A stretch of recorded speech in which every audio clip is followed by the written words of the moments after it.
दोस्तों, आज हम बात करने जा रहे हैं यूज ऑफ इट की। यूज ऑफ इट का प्रयोग एक डमी सब्जेक्ट के तौर पर होता है जब हम किसी भी वाक्य में किसी निर्जीव वस्तु की स्थिति की बात करते हैं, समय की बात करते हैं या मौसम की बात करते हैं, उसके लिए हमारे पास इट का यूज होता है। इट जो है अपने आप में एक वास्तविक सब्जेक्ट ना होकर केवल कर्ता के साथ हमारा परिचय करवाता है। मींस अपने आप में सब्जेक्ट नहीं है, लेकिन सब्जेक्ट के तौर पर यानी कि कर्ता के तौर पर प्रयोग किया जाता है। इट के और भी बहुत सारे यूज हैं। जब भी हम किसी टाइम की बात करें तो इट का प्रयोग होगा। जब भी हम किसी दिन की बात करें इट का प्रयोग होगा। किसी भी दूरी के बारे में बात करने के लिए यानी कि डिस्टेंस के बारे में बात करने के लिए हमारे पास इट का प्रयोग होगा। इसी प्रकार जैसा मैंने आपको बताया समय, इसी प्रकार जैसा मैंने आपको बताया जब भी हम किसी मौसम की बात करेंगे तब भी इट का प्रयोग होगा। किसी भी डेट के लिए यानी कि किसी भी दिनांक के लिए, तिथि के लिए भी हमारे पास इट का प्रयोग होगा। और जैसा मैंने पहले बताया कि नॉन लिविंग थिंग्स यानी कि निर्जीव वस्तुओं के लिए भी हम इट का प्रयोग करेंगे। स्क्रीन पर आपको कुछ उदाहरण दिखाई दे रहे हैं। स्क्रीन पर आपको मैं एक एग्जांपल की हेल्प से समझाता हूं। जैसे टाइम की बात करें तो, डेट की बात करें तो, डिस्टेंस की बात करें तो, और किसी निर्जीव वस्तु की बात करें तो देखिए, स्कूल गोइंग बॉय हमारा बोलता है इट इज 3 o'clock। डेट की बात करें तो it is 6th June। Distance की बात करें तो it is 6 kilometers from my house to petrol pump। It is 1 kilometer from my house to school। It's not very far away from my house। This is table, it has 4 legs। अगर हम किसी भी weather की बात करें यानी कि मौसम की बात करें तो इट इज रेनी डे, या फिर किसी नेचुरल ऑब्जेक्ट की बात करें जैसे इट इज रेनिंग नाउ यानी कि अभी वर्षा हो रही है। It is sunny day, it is snowing, it is cloudy. इस प्रकार से हम इट का प्रयोग वाक्य के शुरू में रखकर यानी कि सब्जेक्ट की पोजीशन में रखकर इट का प्रयोग कर सकते हैं। सिंपल सा फार्मूला है कि वाक्य के शुरू में इट लगेगा, उसके तुरंत बाद हम प्री डिफाइंड वर्ड लगाएंगे। प्री डिफाइंड वर्ड के तुरंत बाद हम जो उसका डेस्टिनेशन है वो लगाएंगे। जैसा कि स्क्रीन पर लिखे वाक्यों से आपको क्लियर है कि हमने टू लगाया। इसके बाद हम रेस्ट ऑफ द सेंटेंस यानी कि जो हमारा बचा हुआ वाक्य है वो लगाएंगे। इस उदाहरण से आपको क्लियर करता हूं। जैसे it is easy to play cricket, it is difficult to give exam, it's possible to get government job, it's impossible to work in office, it's nice to meet you, it's wonderful to get first prize, it's safe to travel in train.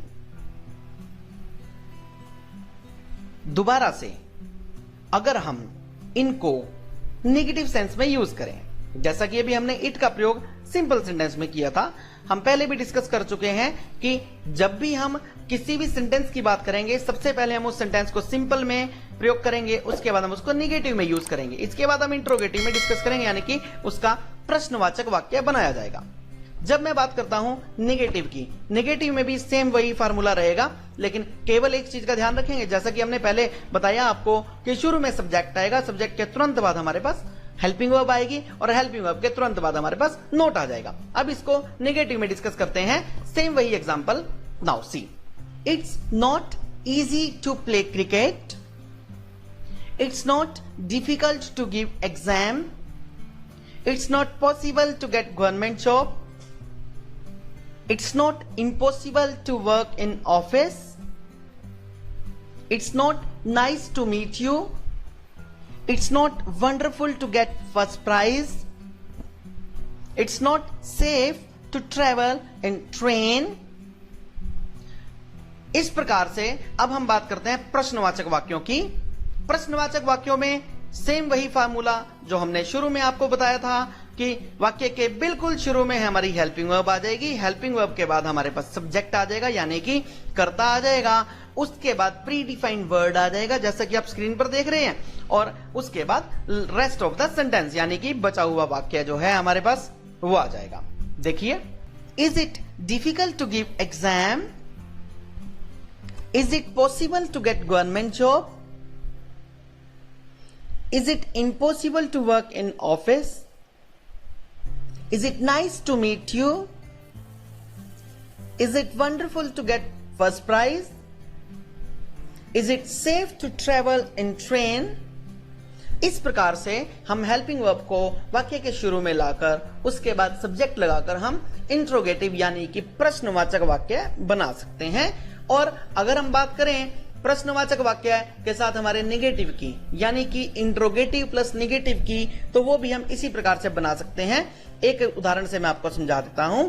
Is it easy to play cricket, जिस प्रकार से हमारा प्रश्नवाचक वाक्य है, अगर हम इसके साथ ऐसा ऐड करें, is it not easy to play cricket, यानी कि क्या यह आसान नहीं है क्रिकेट खेलना, यानी कि हमारे वाक्य में क्या भी और नहीं भी दोनों के दोनों शब्द इकट्ठे आ गए। जब भी हमारे वाक्य में दोनों के दोनों शब्द यानी कि क्या और नहीं दोनों इकट्ठे आ गए तो ये हमारे पास इंट्रोगेटिव प्लस नेगेटिव सेंटेंस होगा। अब हम इट के नए यूज के बारे में बात करते हैं, यानी कि जैसा मैंने आपको पहले बताया था इट के चैप्टर के बिल्कुल शुरू में कि जब भी हम किसी समय की बात करते हैं उसके लिए इट का प्रयोग होता है। ठीक, सामने स्क्रीन पर आप इस घड़ी को ध्यान से देखिए। जब भी हम टाइम देखते हैं तो हमारी घड़ी दो पार्ट्स में डिवाइड है, एक को हम बोलते हैं राइट साइड और एक है हमारे पास लेफ्ट साइड।